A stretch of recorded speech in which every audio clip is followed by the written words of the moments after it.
Here's what's happening right now. New York City police are investigating a terrorist attack in which 8 people were dead and many more hurt near the World Trade Center. Good afternoon, everyone. I'm Jem Reek. And I'm Tyler Emery. Thanks for joining us. Police say one person is in custody after driving the wrong way down a bike path in Manhattan, hitting pedestrians. The driver got out of the vehicle with what looked like a gun. Police shot the suspect, and he is currently getting treatment in police custody. One official said the man had 2 imitation firearms with him. Stay tuned to NBC Nightly News for the very latest on this developing situation.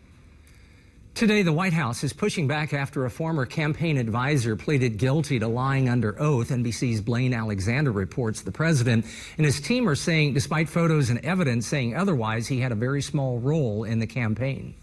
The House is expected to unveil its tax plan tomorrow.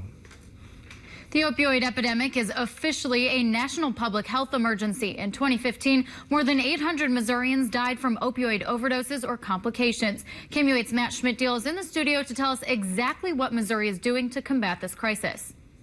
Missouri is appealing a ruling that the state owes millions of dollars to blind people. A Cole County judge ruled that the Department of Social Services underpaid more than 3,000 blind people from the Blind Pension Fund by $26 million. The Missouri Attorney General's office filed a notice yesterday that it would appeal the decision. This is the 5th appeal in a decade-long case. The Missouri Veterans Commission today approved a monthly fee increase for all 7 of its long-term skilled nursing homes statewide. The increase of $100 starts January 1st. The extra payments will stay with the homes and go to improving the upkeep. For the last 2 years, the current rate has been more than $2,000 a month. The goal is keeping up with the cost of the living index. Well, a lot of it was to try to keep up with the cost of living index, and even with this increase, we're still actually behind by about 3 years with the cost of living index. Most of this is just to help with, again, just staying up with the increase of costs of things, examples such as medicines and food costs. The commission plans to evaluate next year whether or not it will increase the monthly fee again. Federal prosecutors say a church maintenance worker set a fire and spray painted racial graffiti on a predominantly black Kansas City church to cover up a theft. Nathaniel Nelson is charged with arson. He was a member and employee of the Concord Fortress of Hope Church and its cultural center. Investigators say sprinklers quickly put out the intentionally set fire. The graffiti included a racial slur and the letters KKK. Military members testified at Bo Bergdahl's sentencing hearing today. Yesterday, Bergdahl testified, describing the beatings and torture he endured at the hands of his Taliban captors. He also apologized to those who were hurt while looking for him. Bergdahl pleaded guilty to desertion and misbehavior before the enemy. The second charge carries a potential life sentence. The government's top disaster responders testified before a Senate committee today after a stretch of 3 major hurricanes and wildfires that have taxed federal resources. FEMA Director Brock Long says 4.5 million people have registered for disaster assistance. The agency is spending $200 million a day on recovery efforts. Puerto Rico, and especially the island's power grid, was a main topic. And speaking of Puerto Rico, nearly 2/3 of Puerto Ricans still don't have power since Hurricane Maria hit the island last month. And the island's governor is standing by his decision to cancel a contract with Whitefish Energy to repair the power grid. Now, Puerto Rico officials are asking for mutual aid assistance from other U.S. states, including New York and Florida.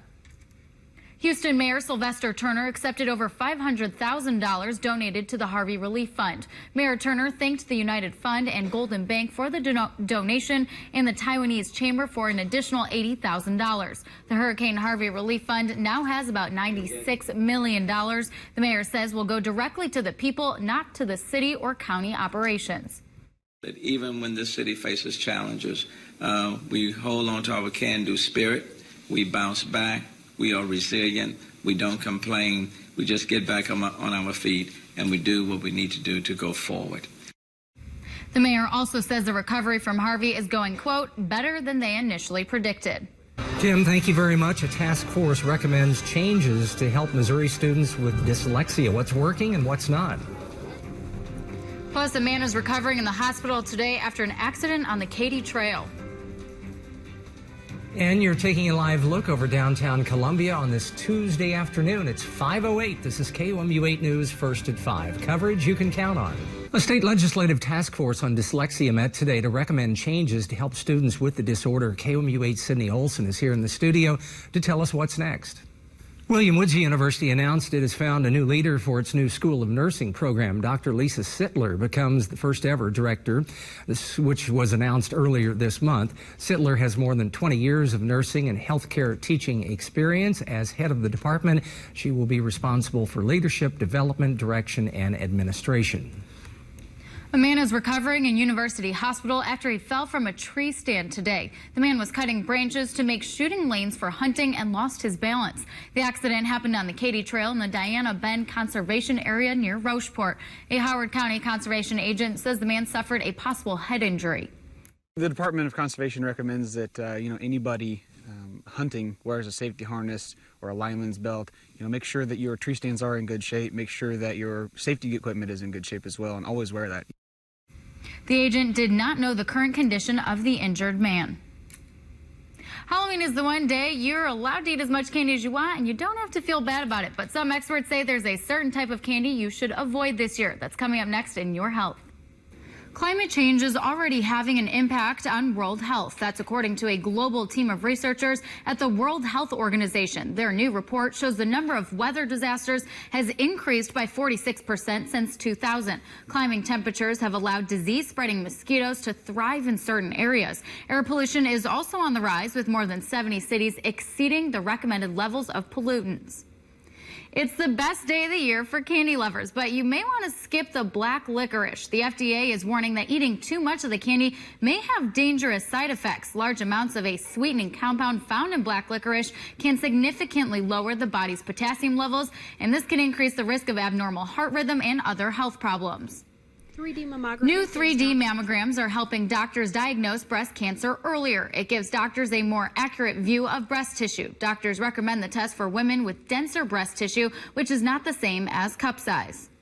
It can be easier to find smaller cancers. Some of the cancers that we can find with 3D are not seen at all with 2D.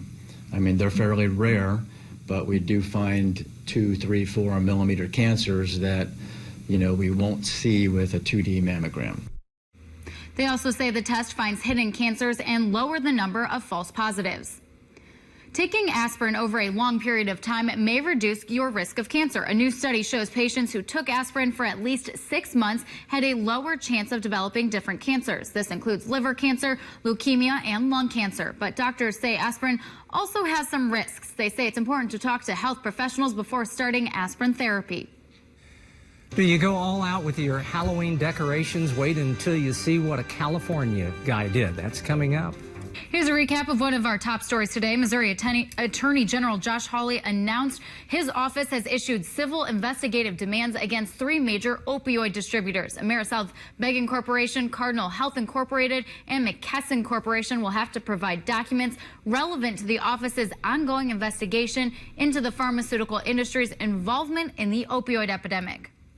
Now here's a look at what we're following for KMUL8 News at 6. We'll have the latest updates on the terror attack in New York City. Plus, Missouri farmers looking to the skies to improve their harvest with the use of drones. That's coming up at 6.